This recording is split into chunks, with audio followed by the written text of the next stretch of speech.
English story writing title হচ্ছে এ greedy farmer, একজন লোভী কৃষক। There lived a farmer in a village. এক গ্রামে এক কৃষক বসবাস করত। He had a wonderful goose. তার কাছে ছিল একটি আশ্চর্যজনক রাজহাঁস। The goose laid an egg of gold everyday. এই রাজহাঁসটি প্রতিদিন একটি করে সোনার ডিম পাড়ত। তাহলে গল্পের শুরুতে বলা হচ্ছে যে কোনো এক গ্রামে একজন কৃষক বসবাস করত এবং তার কাছে ছিল একটা ওয়ান্ডারফুল গুজ, এবং এই গুজ বা রাজহাঁসটি প্রতিদিন একটি সোনার ডিম দিত। The farmer was very greedy. এই কৃষকটি ছিল অত্যন্ত লোভী। He thought that there were many eggs in the belly of the goose. সে মনে করেছিল যে এই রাজহাঁসের পেটের ভিতরে মনে হয় অনেকগুলো ডিম আছে, এবং সব কয়টি হয়তো স্বর্ণের ডিম।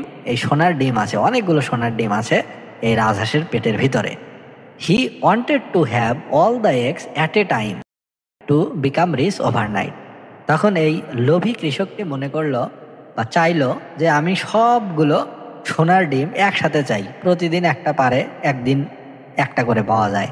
এটা দিয়ে তার ধৈর্য হয় না। তার মনে হলো যে সে ওই রাজহাঁসের পেটের ভিতরে যত সোনার ডিম আছে সেই সবগুলো সে একসাথে পেতে চায়, এবং সে রাতারাতি ধনী হতে চায়। ওয়ান ডে হি হিট আপন এ প্ল্যান। একদিন সে একটি বুদ্ধি হাঁটালো, that he would kill the goose and get all the eggs of gold from its belly. তখন এক রাতে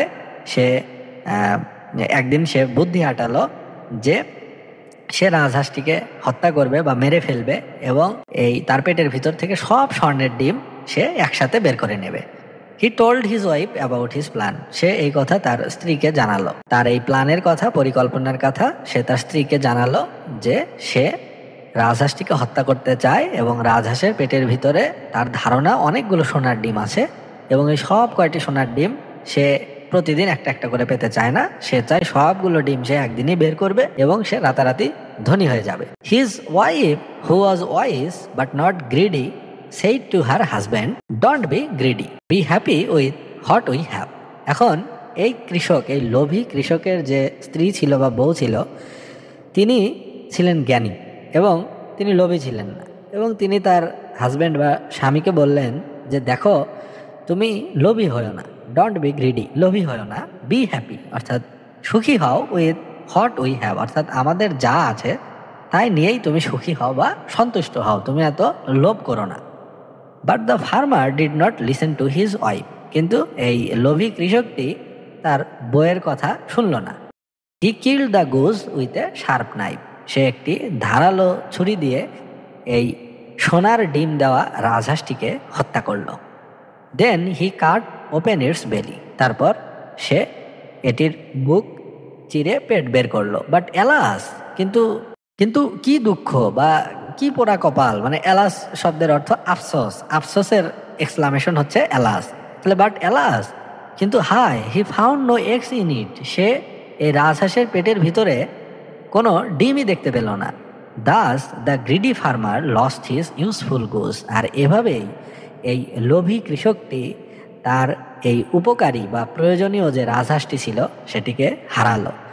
অতি লোভের কারণে সে তার এই উপকারী এবং এই ওয়ান্ডারফুল গুজটিকে সে নিজের হাতে হত্যা করলো, এবং সে নিজেই নিজের দুর্ভাগ্য টেনে নিয়ে আসলো। তো এই গ্রিডি ফার্মার, এই টাইটেলের পরিবর্তে এখানে এই টাইটেলও দেওয়া যেতে পারে যে গ্রাসপল লসল।